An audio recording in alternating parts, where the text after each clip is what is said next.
মিডিয়ার সামনে আসছি যাতে ভালো একটা মানুষ করবো যে আমার দায়িত্ব নেবে, এর জন্য আসছি। আচ্ছা, দায়িত্ব নিলে কি বিয়ে শাদী করবেন? হ্যাঁ, তো কোনো দর্শক ভাই যদি আপনার সাথে যোগাযোগ করতে চায় কিভাবে করবে? নাম্বার। আচ্ছা, নাম্বারটা আপনি বলতে পারেন? সুপ্রিয় দর্শক শ্রোতা, দেশ এবং দেশের বাইরে থেকে যে যেখান থেকে এই মুহূর্তে আমাদের এই অনুষ্ঠানটি দেখছেন, সবাইকে প্রীতি ও শুভেচ্ছা জানিয়ে আমাদের আজকের অনুষ্ঠানটি শুরু করব। দর্শক, আজকে আমাদের মাঝে আছে সুন্দরী এক আপু, শুনবো তার জীবনের গল্পগুলো। আসসালামু আলাইকুম। ওয়ালাইকুম সালাম। কেমন আছেন আপনি? ভালো আছি। নাম কি আপনার? কাজল। কাজল। দেশের বাড়ি কোথায়? দেশের বাড়ি ঢাকা। আচ্ছা, কে কে আছে আপনার ফ্যামিলিতে? ফ্যামিলিতে মা আছে, বাবা নাই, বাবা চলে গেছে। আচ্ছা, আপনারা কয় ভাই বোন? কিন্তু ভাই বোন নাই। আপনি একাই? আচ্ছা, মা কি করে?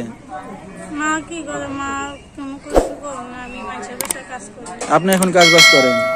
আচ্ছা আচ্ছা। তো লেখাপড়া কত দূর করছেন কাজল? লেখাপড়া সেরকম করি নাই, এই 3 পর্যন্ত লেখাপড়া করছেন, এরপরে করতে পারেন নাই? আচ্ছা আচ্ছা। তো এখন কি আপনি নিজেই কাজ বাজ করে সংসারটা চালাচ্ছেন? হ্যাঁ। তো দেশের বাড়িতে জায়গা জমি ঘর বাড়ি আছে? দেশের বাড়িতে এই বাপের কিছু আছে।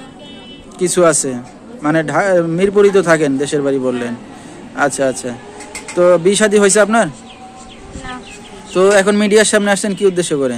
মিডিয়ার সামনে আসছি যাতে ভালো একটা মানুষ করবো যে আমার দায়িত্ব নেবে, এর জন্য আসছি। আচ্ছা, দায়িত্ব নিলে কি বিয়ে শাদী করবেন? হ্যাঁ, করবো।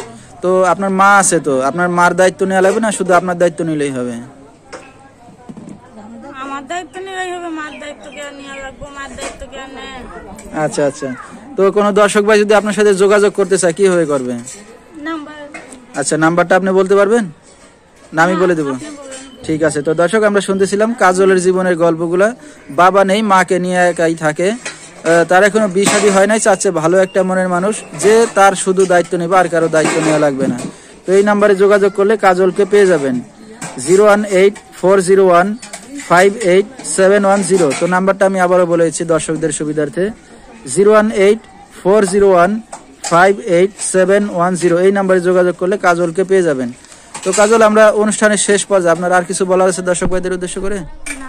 আচ্ছা, তো দর্শক, আজকের মতো এখানে শেষ করছি। সবাই ভালো থাকবেন। আল্লাহ হাফেজ।